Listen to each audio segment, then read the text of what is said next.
Coming up, an explosion in Huntington Beach sends flames shooting into the air. 4 people injured, 1 in critical condition. The Dodgers are playing at this hour. We have a live shot from a viewing party on campus. Fans are hoping for another big win. And Titan Radio does something for the very first time. Find out what radio and art have in common. All this, plus our weather forecast. OC News starts right now.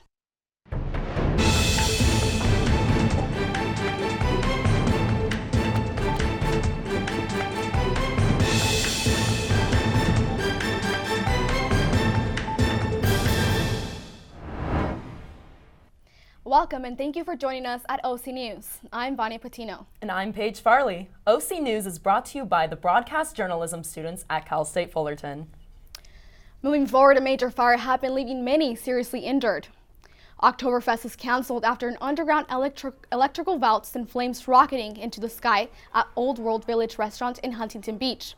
5 people were seriously injured, including 2 firefighters, 2 restaurant employees, and the owner of the restaurant, Bernie Bischoff, who is hospitalized with 2nd and 3rd degree burns to almost 40% of his body. The blast forced the vault's door off the hinges and knocked multiple people to the ground. Bischoff evacuated the restaurant about 40 minutes before the fire started after noticing an odd smell. Oktoberfest spokesman Dan Escamilla said, quote, "He's a hero," end quote. If it wasn't for Bischoff noticing something was wrong and didn't smell right away, more people could have been seriously injured. The fire splattered heated mineral oil that was used to cool the transformers, which possibly caused the blast. Witnesses said they heard as many as 3 explosions coming from the celebration. This is the latest on the ongoing investigation. Less than 3 weeks ago, cell phone footage surfaced of a fight that broke out at Landmark Middle School in Moreno Valley, resulting in a 13-year-old student's death. Now, more videos are being shared, capturing more fights on camera between 2 female students at Sunnymead Middle School, also located in the Moreno Valley School District. Just less than a week ago, 2 12-year-old girls can be seen on cell phone footage breaking out in a fight in the middle of a classroom. Both were arrested with a lookout for a 3rd student who was involved in this student-on-student assault. Tensions are running high due to several instances on campus violence within the last month, especially the fight that turned fatal. Parents are concerned for their children's safety, some even pulling them out of school in protest of the recklessness happening between students. More whistleblowers come forward while President Trump continues his attempts to diminish the whistleblowers' complaint. Here is our reporter Kimberly Solis with more. Today in politics, the Democrats have expanded their subpoenas to the Pentagon and the Office of Management and Budget, all tied to the freezing of foreign aid to Ukraine. This follows impeachments that were already issued to the State Department and White House and the president's personal attorney, Rudy Giuliani. A second whistleblower has come forward and is stating that they have first-hand information as Trump's impeachment crisis gets worse. The second whistleblower has first-hand knowledge of the events, according to the first whistleblower's attorney, Mark Zaid. President Trump announced Sunday that the U.S. is pulling its troops from northern Syria before Turkey launches a military invasion that area, leaving Kurdish troops on their own, who have been a U.S. ally for a while and have taken an important role in fighting side by side with the U.S. to defeat ISIS. This move is a major change in the U.S. foreign policy and technically gives Turkey the okay to attack U.S.-aided Kurdish forces. Now, it is still uncertain if all troops will be removed from the country, given that the U.S. mentioned last month that about 1,000 U.S. troops were operating in northern Syria. Well, that concludes our politics section. Back to you, Paige. It may be fall, but the temperatures are still high and causing a fire watch. Our reporter Tanya has more on the weather. Tanya? Hi, everybody, and happy Monday. Yes, the warm weather is still here, and we are seeing some cooler temperatures drop at night. Our current temperature today is at 86 degrees with a low of 59. We are seeing winds at 8 miles an hour with a humidity of 31%. For those of you that caught the sunrise, it was at 6:49 a.m. and don't forget to catch that sunset at 6:30 p.m. For our 5-day forecast, we can see sunshine all across the board, so we are going to have a really bright and shiny week. Tomorrow we were going to have a high of 84 and a low of 60. Wednesday will be our lowest high of 64 and the low of 55. And for the rest of the week, Thursday, Friday, and Saturday, we can see that the temperatures are going to be from the mid to high 80s and the lows from 58, 55, and 54. So we're going to have a really nice weekend. And now for our national forecast. We can see that the temperatures along the west coast are still pretty high, all warm weather still across the nation, with the coolest weather up in the Rockies. So if you're traveling down to the south, we can see that the temperatures are still really high and cooling down over to the east coast. And on our west coast, those high temperatures are going to be bringing the humidity low and bringing some of the Santa Ana winds along. So we are in a fire weather watch, so be careful and watch out for that. Have a great week. It's an important week for those involved in LGBTQ+ rights, as the Supreme Court will be hearing 3 crucial cases regarding employment discrimination on Tuesday.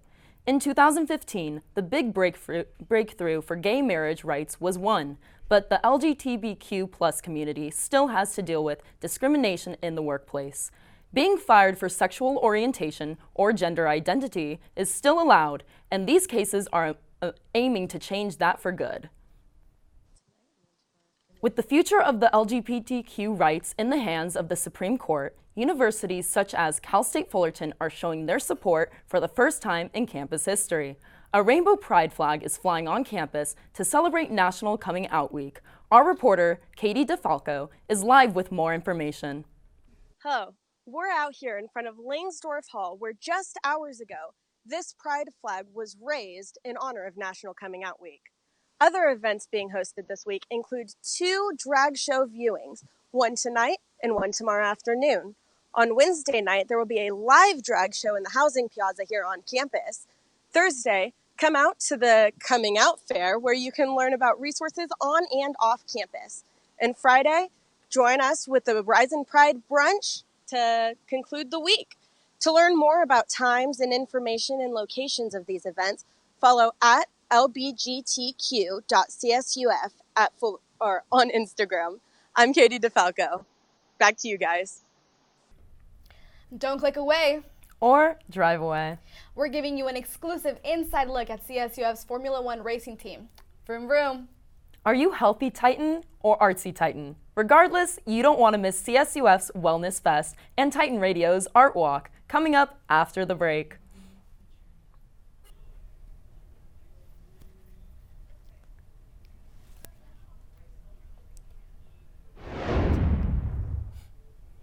I thought Shantu was Your son number wants 2. to get a cat, but But you're it was allergic. number 2. Do you A, prepare yourself,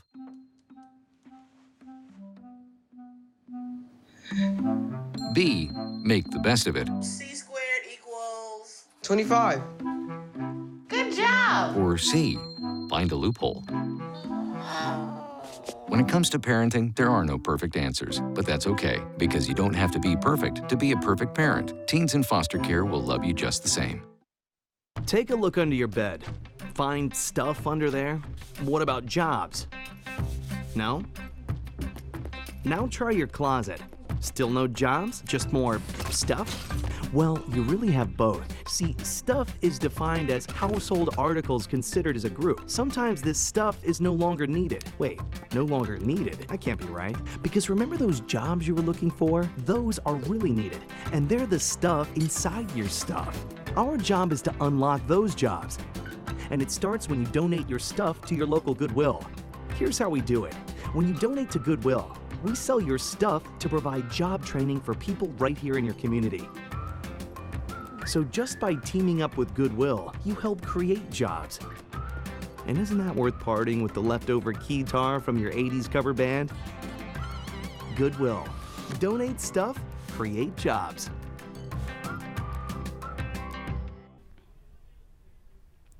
The Dodgers are back in action this afternoon. We turn to Alex Armstrong DeHuff, who has the very latest on the Boys in Blue and all things sports. Alex? The Dodgers game is underway right now, and the Dodgers are 1 game away from the National League Championship Series, meaning they are 1 step closer to the World Series. The only team standing in their way are the Washington Nationals. Our reporter Vincent Garcia is live at the TSU watching the game with our Fullerton Dodger fans. Vincent?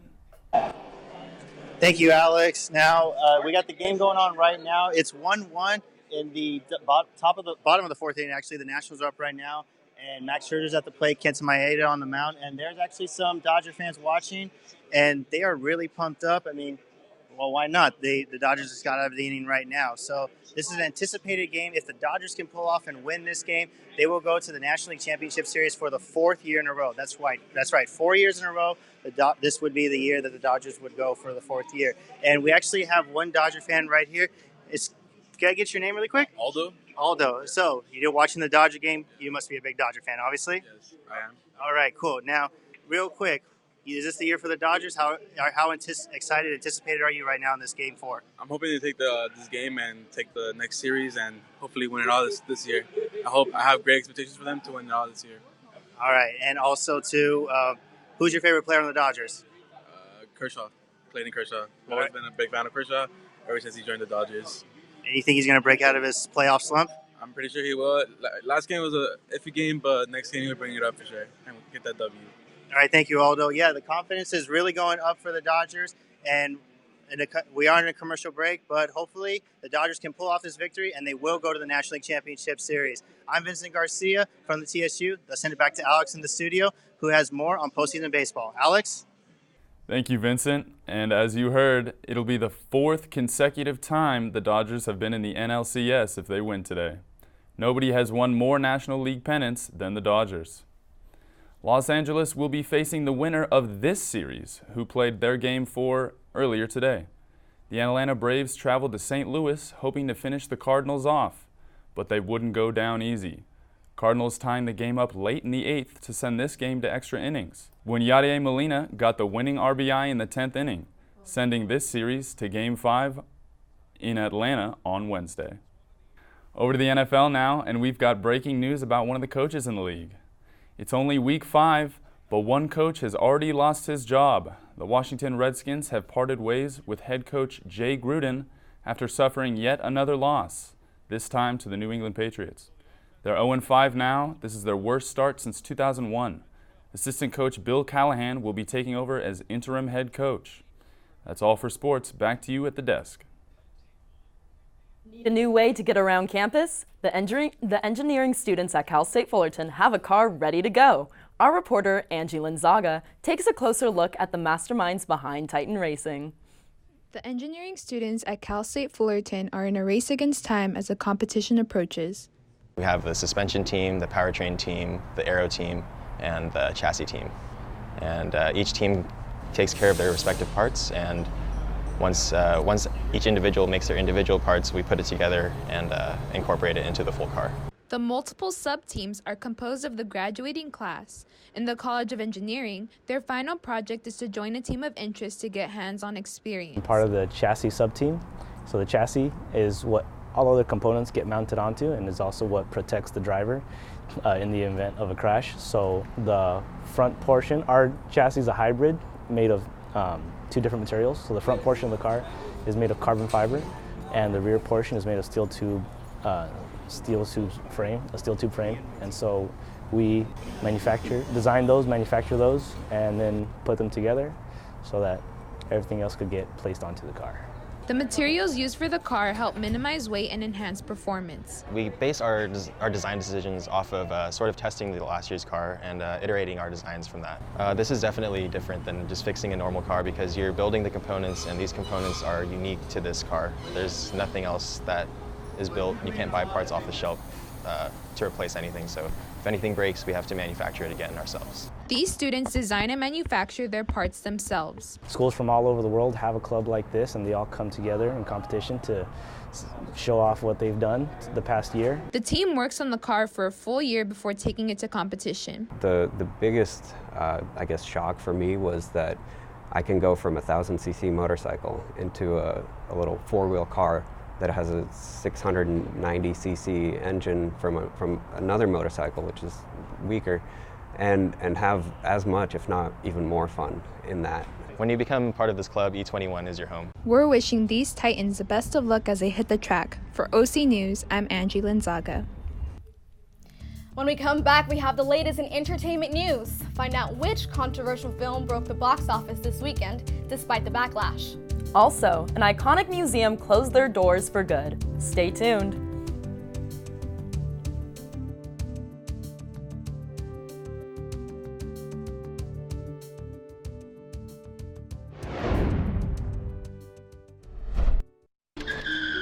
If I could go back and change it all, I would. I think I'm gonna miss you the most. I'm sorry. I'm so sorry. I'm so sorry. Or maybe it's just the little moments. If I could go back and change it all, if I could go back, I would. But I can't.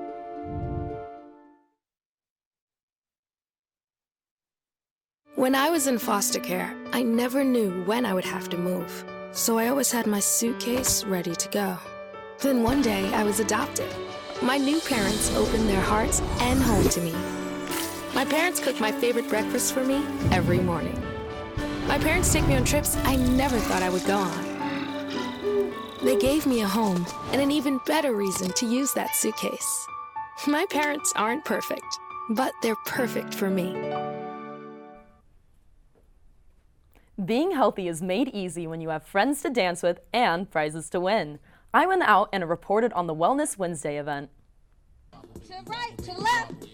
The Student Wellness Center hosted a WellFest event called Wellness Wednesday during their Healthy Campus Week initiative.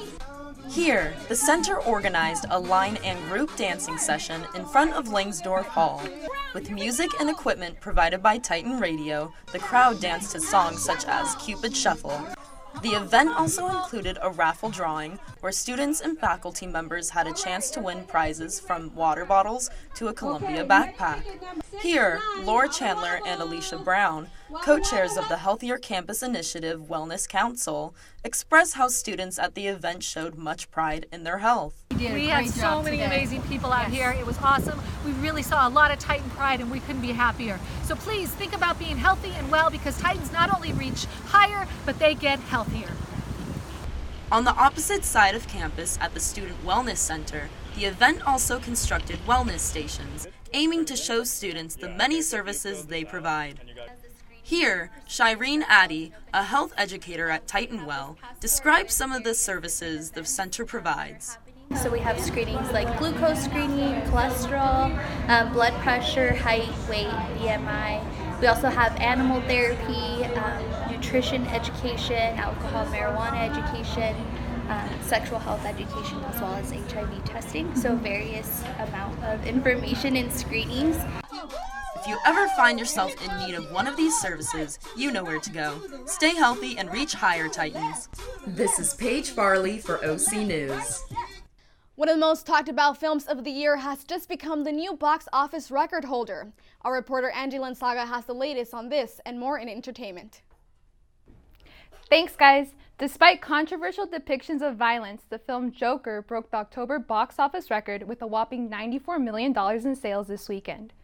The record-breaking film details the life of Batman's arch nemesis before he becomes a full-blown villain and follows the life of Arthur Fleck, a failed comedian who's desperately trying to find a connection in Gotham City. The evolution of a troubled man turned deadly clown sparked controversy earlier this month when the FBI and Homeland Security warned law enforcement of numerous threats for the opening weekend. Movie theaters across the country were on high alert, including a local theater in Huntington Beach that received a credible threat and closed their doors early Thursday afternoon.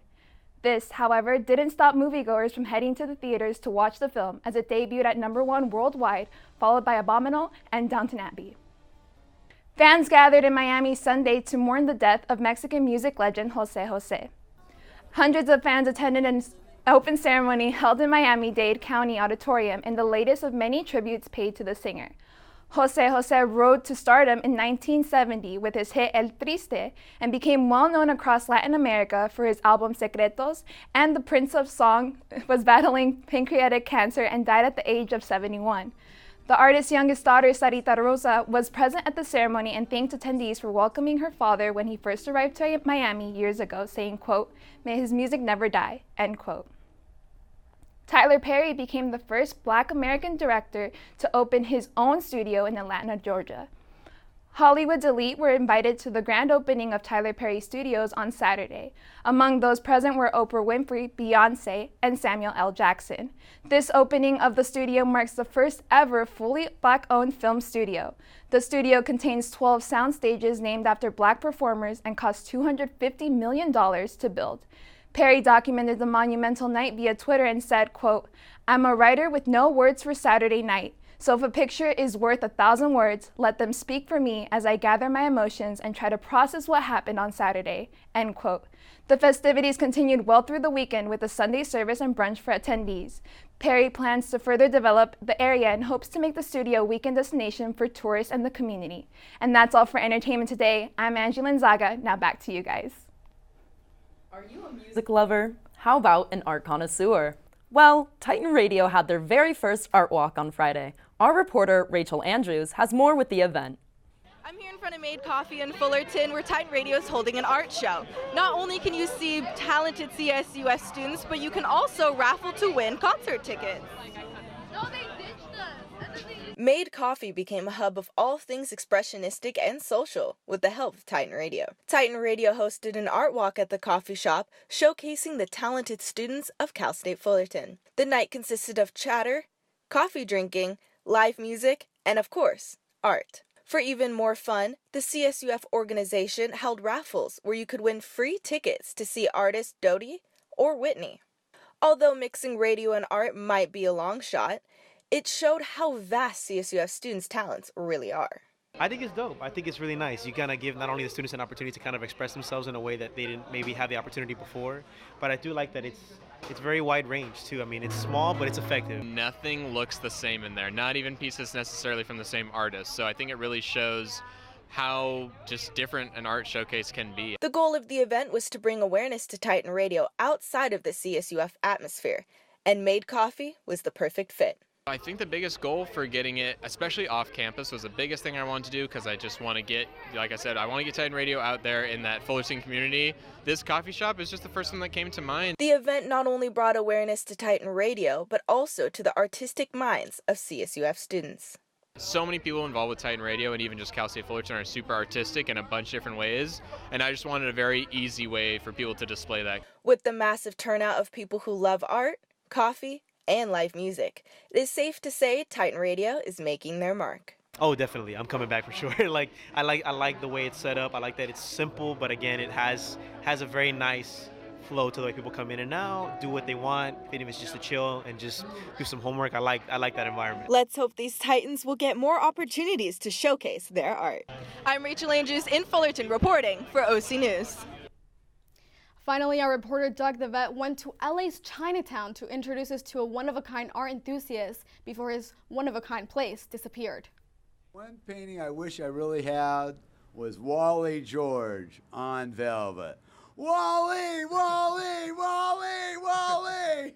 After 8 years in Portland, Oregon, and 6 years in LA's Chinatown, one-of-a-kind velvet painting museum Velveteria has closed. But museum co-founder Carl Baldwin is upbeat, already imagining his next move. Pope Francis, let's do a deal, man. Let's have a show down there at the Crystal Cathedral, crystals and velvet. If that don't sell Orange County, we're shutting down In-N-Out. The collection brought people in, but they surely came back for more of Baldwin's stories. That's a double-double for you, huh? Crystals and velvet. Jeez, George, your mom's going right in front of a hoss and telling that guy to get out of California. What? Ring away. We ain't answering phones at the beach. We're surfing USA, man. Your mother's crazy. At times, it's been a struggle, but when the museum was featured on Anthony Bourdain's No Reservations, Baldwin got a boost. Anthony Bourdain saved my life more than Joel Osteen could curl my hair or polish my teeth. Then Baldwin brought Velveteria to Southern California to bring the diverse community together. In here, I get 80-year-old Chinese women, kids from USC, people from Minnesota, I mean, all over the world, all different restaurants, and they're all sitting here talking to each other. Closing is a setback, but Baldwin's not giving up. Because I got to keep it going. I got nothing else to do. I'm 66 years old, and I don't think I'm up to working at McDonald's, you know? And when Velveteria reopens, we go on like we had real fun when I was growing up. And can't we all use more real fun? From Chinatown, this is Doug DeVette for OC News. Wow, that museum looks amazing. It's a shame it's no longer open. I know, and I'll definitely check it out if it ever reopens again. Well, that is all we have for you today. Thank you for joining us. Make sure you follow us on all our social media at OC News CSUF. I'm Paige Farley. And I'm Vanya Patino. See you next time.